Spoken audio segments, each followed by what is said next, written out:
Alam mo yung pakiramdam na para bang gumuho ang mundo mo, tapos ang tanging gusto mo lang gawin ay ayusin agad ang lahat? Yung tipong, sa sobrang bigat ng dibdib mo, handa kang magpadala ng mahabang mensahe, tumawag ng paulit-ulit, o pumunta sa bahay niya para lang marinig ang boses niya at humingi ng isa pang pagkakataon. Kung nandyan ka ngayon, huminga ka muna. Alam kong parang hindi ito ang tamang panahon para huminto, pero ang totoo, ito na mismo ang pinakamahalagang sandali para gawin iyon. Sa mga susunod na minuto, pag-uusapan natin ang isang bagay na kadalasang hindi nauunawaan ng karamihan sa atin, ang ideya ng pagbibigay ng espasyo o space sa isang babae, lalo na kapag nasa bingit na ng hiwalayan o pagkatapos na mismo ng isang breakup. Hindi ito tungkol sa pagpapakipot o pakikipaglaro. Hindi rin ito tungkol sa isang mahiwagang formula para magmakaawa siyang bumalik sa iyo. Sa halip, ito ay isang mas malalim na pag-unawa sa kung ano ang tunay na nangyayari sa isip at puso ng isang tao kapag inalis mo ang presensya mo. Madalas kasi, kapag sinabihan tayo ng isang babae na kailangan niya ng espasyo, o kapag sa tingin natin ay kailangan na nating lumayo, ang unang pumapasok sa isip natin ay parusa. Pakiramdam natin, binibigyan tayo ng katahimikan bilang isang paraan ng pagpaparusa o kaya naman ay isang pagsubok kung gaano tayo maghahabol. Dahil sa takot na mawala siya, kumikilos tayo mula sa lugar ng kawalan, sa lugar ng desperasyon. Nagiging obsessive tayo. Inaanalisa natin ang bawat huling pag-uusap. Pinaparusahan natin ang ating sarili sa mga pagkakamaling nagawa natin. At sa prosesong iyon, nakakalimutan nating makita ang buong larawan. Ang sinasabi ko sa iyo ngayon, lalo na kung ikaw ay nasa edad na 25 hanggang 45, ay ito. Ang pagbibigay ng espasyo ay hindi isang estratehiya para makuha mo siya pabalik. Sa totoo lang, mas malalim pa ito roon. Ang pananahimik, ang distansya, ang kawalan. Ito ay isang proseso ng paglalantad ng katotohanan. Isipin mo itong parang liwanag na dahan-dahang pumapasok sa isang madilim na silid.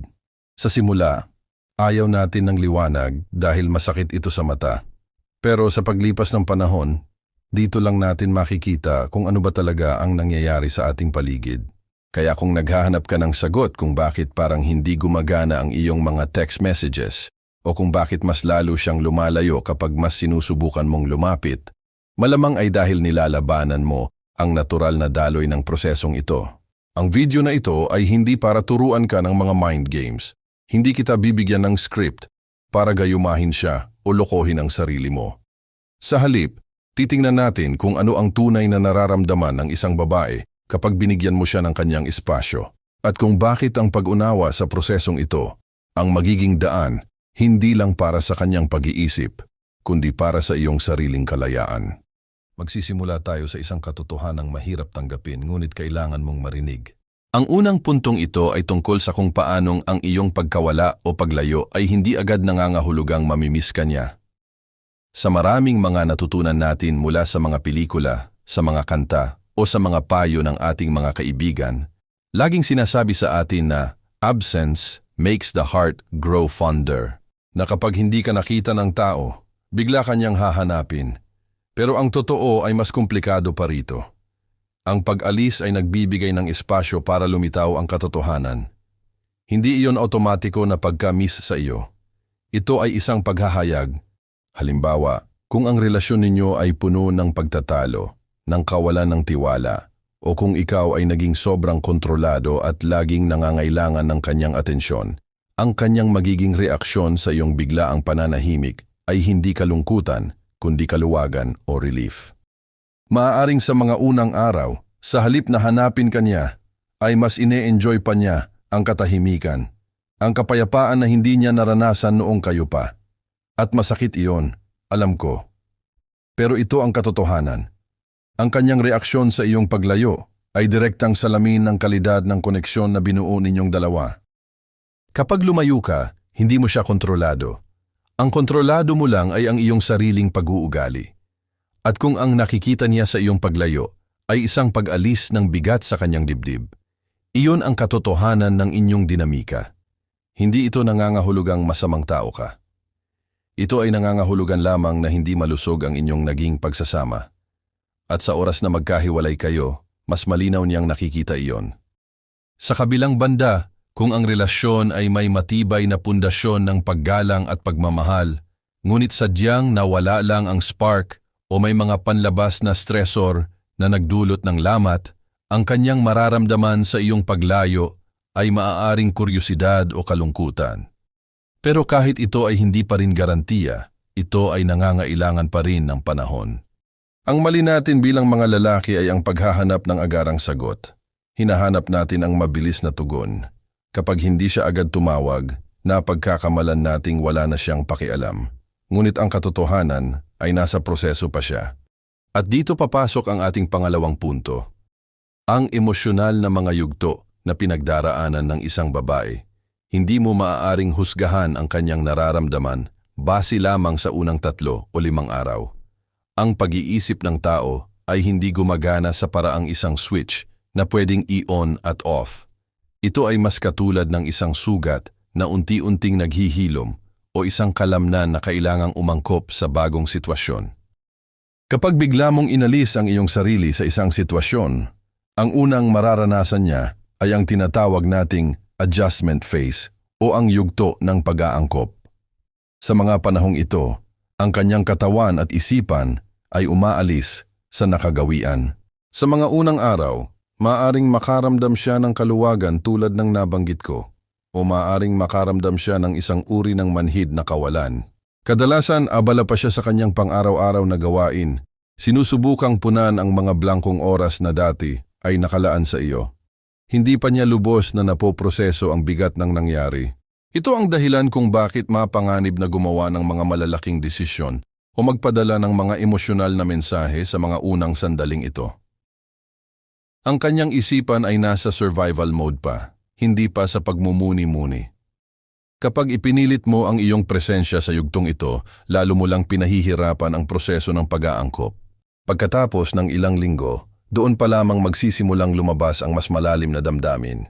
Kapag tumahimik na ang ingay ng mundo at nakaayos na ang kanyang bagong routine, doon na papasok ang mga alaala. Doon na magsisimula ang pag-iisip kung tama ba ang naging desisyon o kung ano ba talaga ang halaga mo sa kanyang buhay.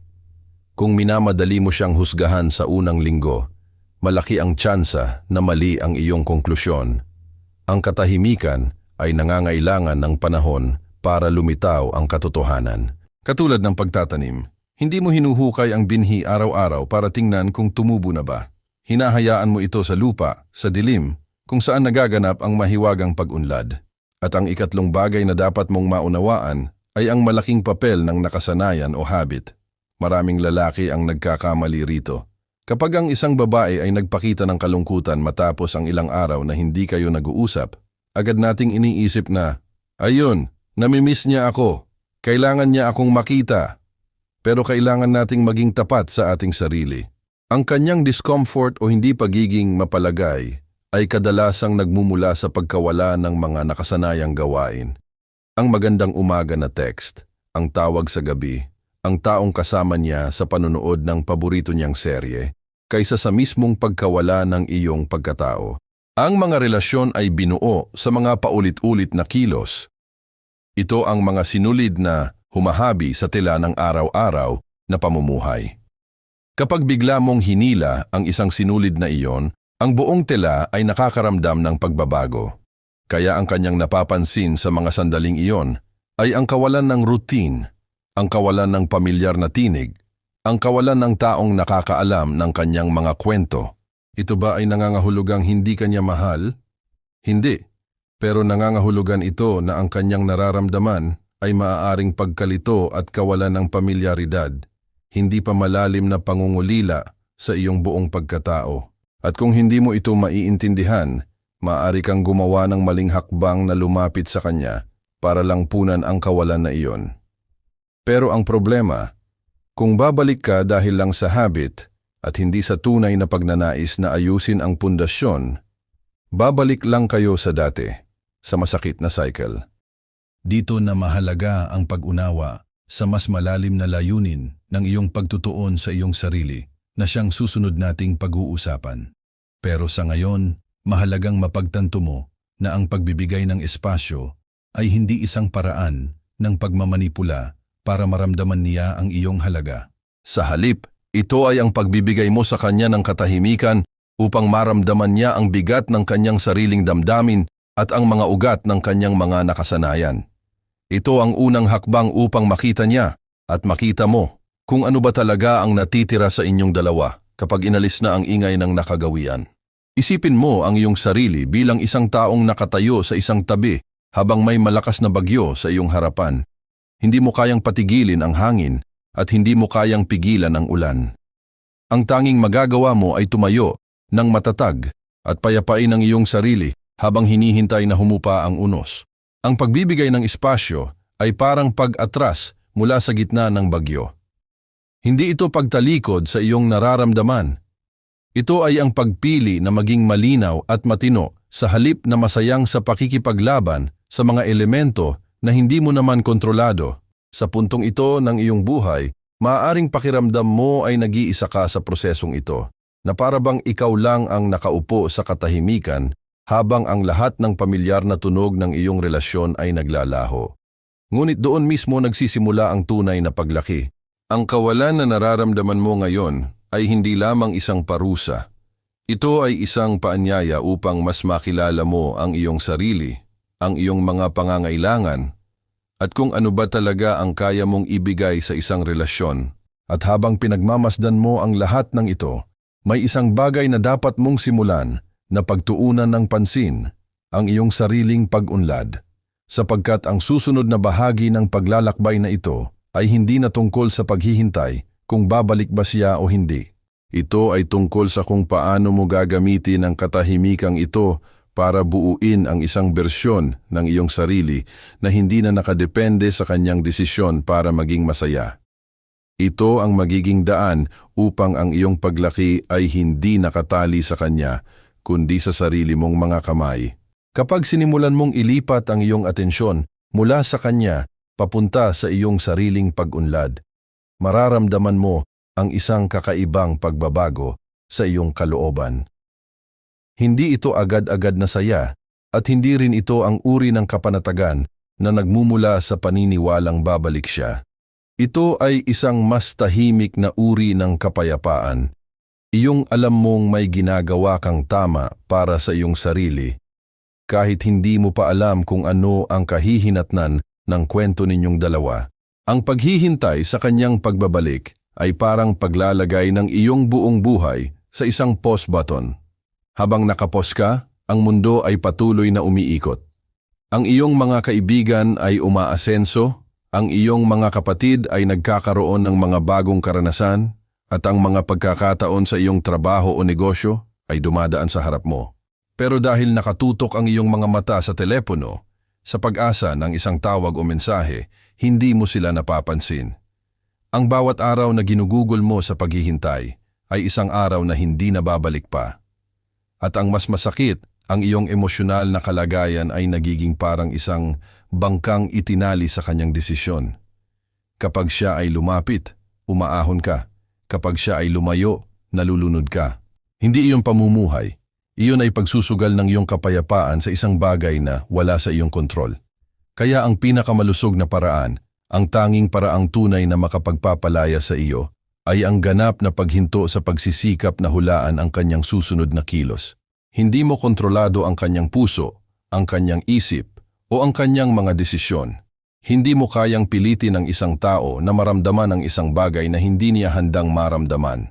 Pero kontrolado mo ang iyong mga kilos, ang iyong mga salita, at ang iyong karakter, at doon ka dapat magsimula.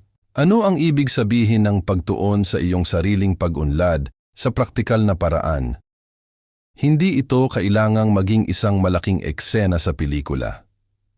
Hindi mo kailangang mag-move on agad sa isang bagong relasyon, magpakalunod sa trabaho, o magpanggap na wala kang nararamdaman.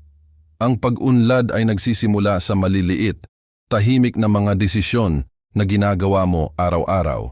Simulan mo sa iyong katawan. Ayusin mo ang iyong tulog. Matulog ka sa tamang oras at gumising ng may sapat na pahinga. Bumalik ka sa paggalaw, mag-gym, tumakbo sa labas, magbisikleta, o magsimula ng simpleng ehersisyo sa bahay. Ang pisikal na kalusugan ay hindi lamang tungkol sa itsura. Kapag inaalagaan mo ang iyong katawan, nagpapadala ka ng mensahe sa iyong isipan na karapat-dapat kang alagaan. Ito ang unang hakbang sa muling pagtatayo ng iyong pagpapahalaga sa sarili. Pagkatapos, pakainin mo ang iyong isipan. Magbasa ng mga aklat na magpapalawak ng iyong pag-unawa sa mundo at sa iyong sarili. Hindi kailangang puro pilosopiya o mabibigat na akda, kahit anong bagay na magtuturo sa iyo ng bago o magpapaalala sa iyo ng mga bagay na nakalimutan mo na. Manood ng mga dokumentaryo, makinig sa mga podcast na may kabuluhan, o matuto ng bagong kasanayan na dati mong gustong subukan, ngunit hindi mo nagawa dahil abala ka sa relasyon. Ang layunin ay muling buhayin ang iyong likas na kuryosidad bilang tao, hindi bilang isang kalahati ng isang pares. At huwag mong kalilimutan ang iyong mga relasyon sa ibang tao, ang iyong pamilya, ang iyong mga kaibigan, ang mga taong nandyan bago pa man dumating ang babaeng iyon. Kadalasan, sa isang relasyon, nalulunod tayo sa isang tao at nakakalimutan natin ang iba pang mahahalagang koneksyon sa ating buhay. Ngayong may espasyo ka na, gamitin mo ito upang muling kumonekta sa mga taong tunay na nagmamalasakit sa iyo. Hindi upang ibuhos sa kanila ang iyong mga problema araw-araw, kundi upang ipaalala sa iyong sarili na hindi ka nag-iisa at na ang iyong halaga bilang tao ay hindi nakasalalay sa isang relasyon lamang. Sa bawat maliit na hakbang na ito, may isang bagay na unti-unting nabubuo sa loob mo, ang iyong karakter. At ito ang pangmatagalang pundasyon ng lahat. Ang iyong reputasyon at impluwensya bilang isang lalaki ay hindi nakukuha sa pamamagitan ng mga laro o estratehiya. Hindi ito nakukuha sa pagpapanggap na hindi mo siya kailangan o sa pagpapakita ng peking kasiyahan sa social media. Ang tunay na karakter ay nakukuha sa pamamagitan ng paulit-ulit na pagkilos na naaayon sa iyong mga pinaniniwalaan kahit walang nanonood. Isipin mo ang isang bahay na itinayo sa buhangin kumpara sa isang itinayo sa bato. Ang mga estratehiya at mind games ay parang buhangin. Maganda sa panandalian, madaling hugisin, at maaaring magmukhang matatag sa unang tingin. Ngunit pagdating ng unang malakas na alon, babagsak ito. Ganoon din ang isang relasyong itinayo sa panloloko o sa taktika. Maaari itong magbigay ng pansamantalang atensyon, ngunit hindi ito magtatayo ng respeto. Ang isang babae ay hindi mananatili sa isang lalaki dahil lamang sa kaya nitong magpanggap na hindi siya kailangan. Mananatili siya dahil nakikita niya ang integridad, ang disiplina at ang kakayahang manindigan sa sarili nitong mga halaga kahit walang nakatingin. Ang karakter naman ay ang bato. Hindi ito kasing bilis itayo. Kailangan nito ng pasensya, ng paulit-ulit na pagmamartilyo ng maliliit na desisyon, ng pagtanggi sa mga panandaliang tukso kapalit ng pangmatagalang kapayapaan. Ngunit kapag naitayo mo na ito, hindi ito matitinag ng anumang unos. Kapag may dumating na pagsubok, mananatili kang nakatayo. Kapag may dumating na tukso, malalaman mo ang iyong mga hangganan. Kapag may dumating na tao, makikita niya sa iyo ang isang lalaking hindi basta-basta natitinag ng emosyon ng sandali. At dito papasok ang isang mahalagang katotohanan tungkol sa kanyang posibleng pagbabalik. Kung sakaling bumalik man siya, dapat itong mangyari dahil pareho kayong lumago. Hindi dahil sa takot o sa panandali ang lungkot. Kung babalik siya sa iyo, dahil lamang sa na-miss niya ang nakasanayan, ngunit hindi pa rin naaayos ang mga ugat ng problema, mauulit lang ang sakit. Babalik kayo sa dating cycle ng away, tampuhan at hiwalayan. Ngunit kung babalik siya dahil nakita niya sa iyo ang isang lalaking mas matatag, mas malinaw, at mas may kakayahang magmahal ng hindi nagpapakulong sa takot, ibang usapan na iyon. Hindi mo na kailangang maglaro. Hindi mo na kailangang magpanggap. Ang iyong katahimikan at ang iyong pag-unlad ay magsasalita para sa iyo. May isang bagay na dapat mong maintindihan tungkol sa tunay na paglago. Hindi ito nangyayari sa harap ng maraming tao. Hindi ito nangyayari sa gitna ng palakpakan o sa ilalim ng spotlight. Ang tunay na paglago ay nangyayari sa katahimikan, sa mga sandaling walang pumapalakpak, sa mga desisyong ginagawa mo kapag alam mong walang ibang makakaalam. Ito ang mga sandaling bumubuo sa iyong pagkatao. Ang pagbangon mo ng maaga kahit walang naguutos, ang pagtanggi mong magpadala sa galit kahit may dahilan ka, ang pagpili mong manatiling tapat sa iyong mga pinaniniwalaan kahit mas madaling sumuko. Ito ang mga tunay na panalo. At ang mga panalong ito ay hindi nakadepende sa kung babalik siya o hindi. Kaya habang patuloy mong ginagawa ito, mararamdaman mo ang pagbabago sa iyong pagtingin sa buong sitwasyon. Magsisimula kang makita na ang iyong halaga ay hindi nasusukat sa kung paano ka tratuhin ng isang babae, kundi sa kung paano mo tratuhin ang iyong sarili. Magsisimula kang maunawaan na ang kanyang pag-alis ay hindi katapusan ng iyong kwento, kundi isang kabanata lamang.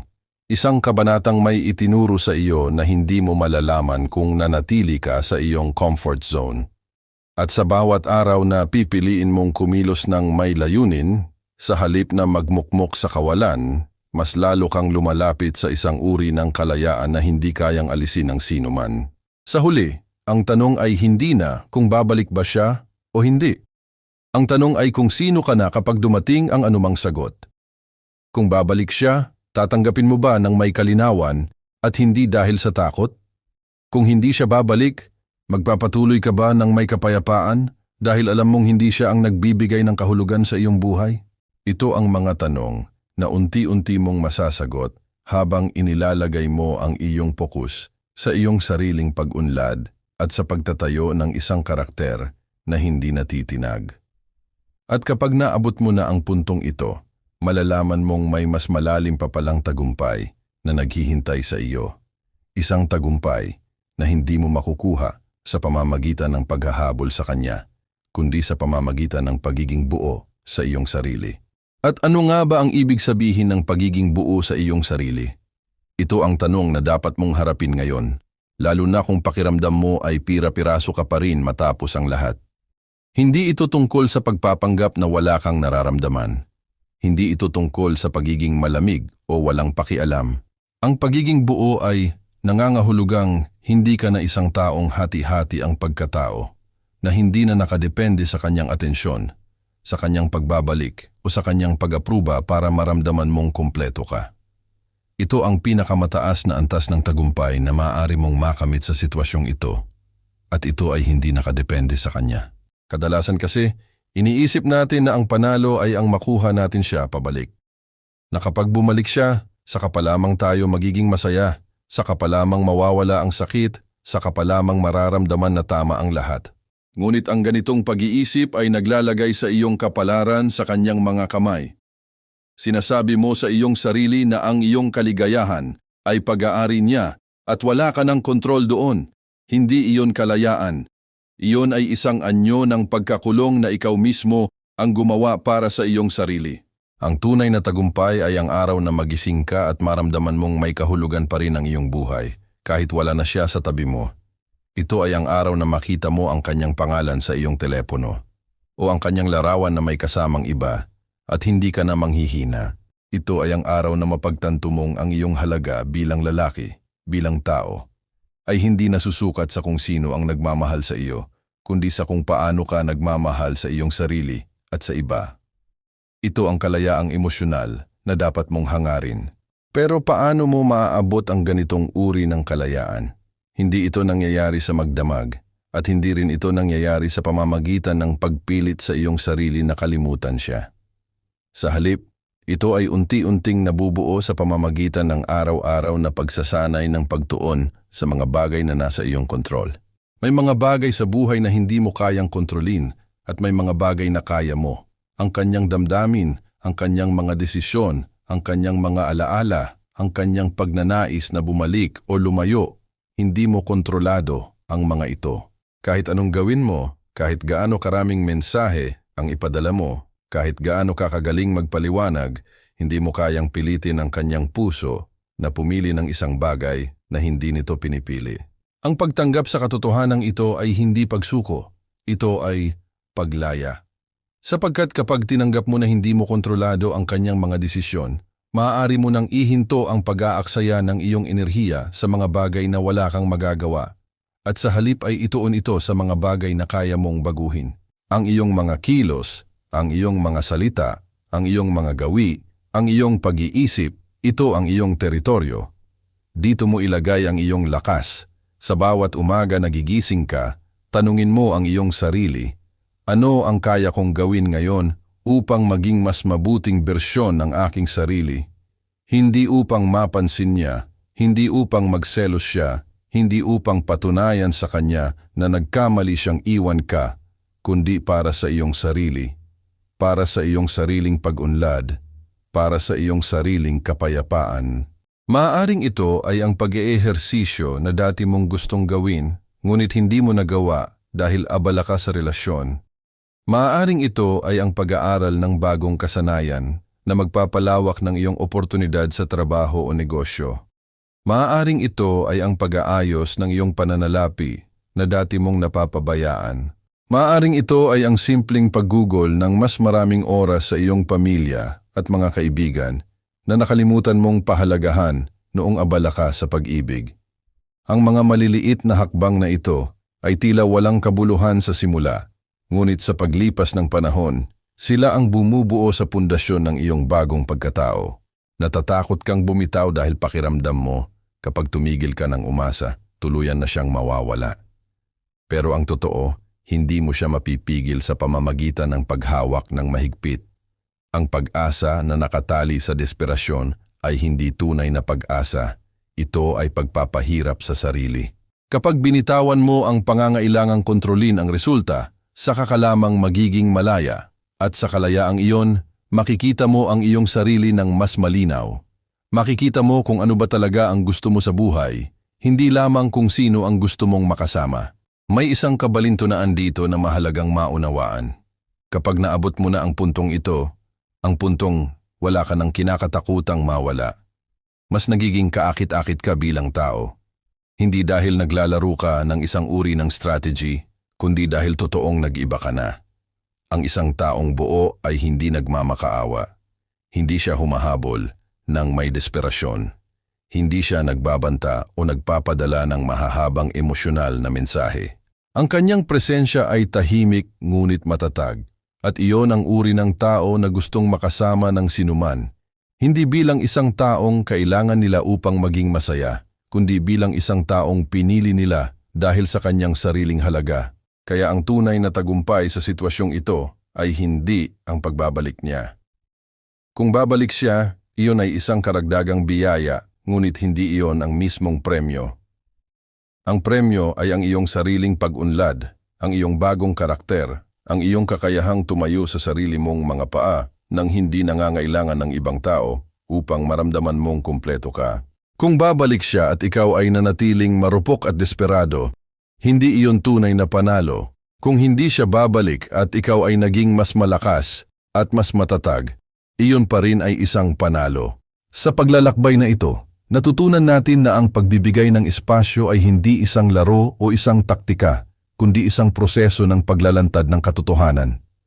Nalaman natin na ang kanyang mga nararamdaman ay dumadaan sa mga yugto at hindi dapat husgahan sa unang linggo ng katahimikan. Nakita natin kung paanong ang mga nakasanayan at ang pamilyaridad ay maaaring mapagkamalang malalim na pag-ibig. At higit sa lahat, naunawaan natin na ang tanging paraan upang malampasan ito ng may dignidad ay ang pagtuon sa iyong sariling pag-unlad at pagbuo ng isang karakter na hindi natitinag ng anumang bagyo. Kung nakarating ka hanggang dito, salamat sa paglalaan ng panahon. Alam kong hindi madali ang pinagdaraanan mo. Ang sakit na nararamdaman mo ay totoo at hindi dapat maliitin.